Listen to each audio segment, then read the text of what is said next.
പരിക്കേറ്റ് വിശ്രമത്തിൽ കഴിയുന്ന Brazilian super താരം നെയ്മറിൻ്റെ ശരീരം തടിച്ചുവെന്ന് പറഞ്ഞ് ധാരാളം പേർ രംഗത്തെത്തിയിരുന്നു.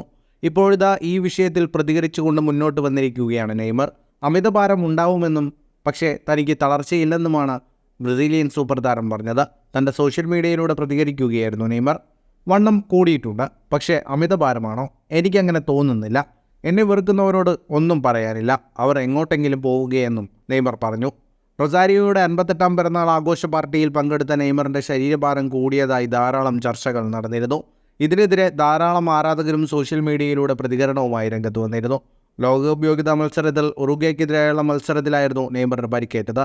കാൽമുട്ടിനേറ്റ പരിക്കിനെ തുടർന്ന് നെയ്മർ ശസ്ത്രക്രിയയ്ക്ക് വിധേയനായി. ഈ വർഷത്തെ കോപ്പ അമേരിക്കയിൽ നെയ്മർ കളിക്കുമോ എന്ന് ഉറപ്പില്ല. ഈ സീസണിൽ ഫ്രഞ്ച് വമ്പന്മാരായ PSG-യിൽ നിന്നുമാണ് നെയ്മർ സൗദിയിലെത്തുന്നത്. അൽ ഹിലാലിനായി 5 മത്സരങ്ങളിൽ നിന്നും 1 ഗോളും 2 അസിസ്റ്റുമാണ് ബ്രസീലിയൻ താരം നേടിയത്. ഫുട്ബോൾ ലോകത്തെ കൂടുതൽ വാർത്തകൾക്കും വിശേഷങ്ങൾക്കുമായി സ്പോർട്സ് കഫേ ഇപ്പോൾ തന്നെ സബ്സ്ക്രൈബ് ചെയ്യുക.